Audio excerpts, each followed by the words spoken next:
Let's look at number 4, something that helps to explore. Think in the fire. Now, this is a picture of a blacksmith. Now, Al, have you ever taken any blacksmithing classes? I have, as a matter of fact. Ah, I was hoping you would say no so I could explain it. I shouldn't have picked you for the co-pilot. All right, but Al, do you remember the phrase, think in the fire?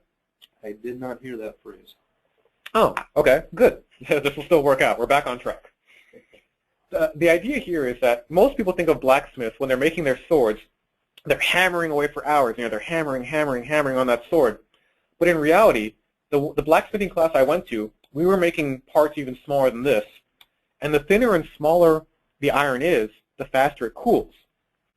When you pull it out of the fire, you have less than a minute, maybe you have less than 30 seconds, start hammering and shaping that iron before it gets too cool and you can put it back in the fire.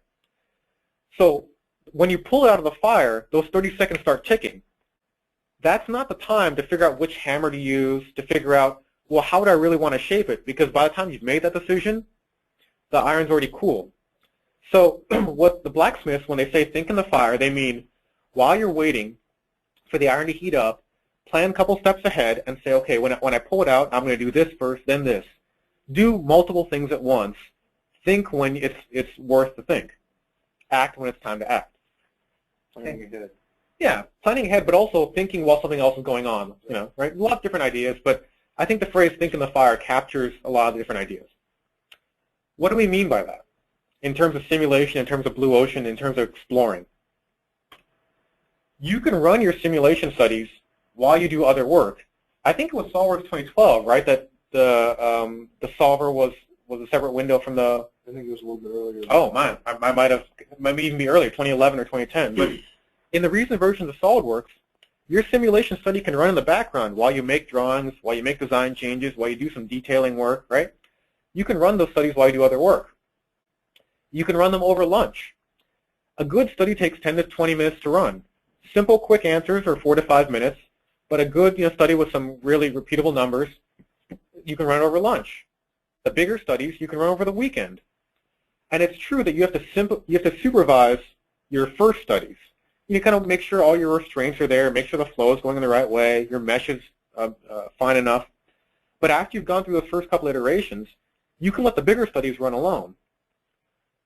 All those ramjet flow studies that I showed you before, Mach 1, Mach 2, Mach 3, when did I run those? I ran them over the weekend while the Patriots were beating the Texans to move on to the AFC Championship. Woo! Right? I didn't need to watch those. Let the computer run while you're doing something else. In this case, I was watching football. Flow simulation has a button called batch run, and you can see that here. I can just say which study I want to run, tick it off, and then go watch some football.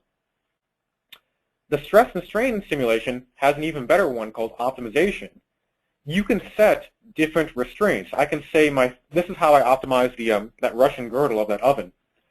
You can say, I want this number to go between 5 and 10 inches, and I want the thickness to go between 0.5 and 1, and I want the factor of safety to stay above a certain amount, in this case 1.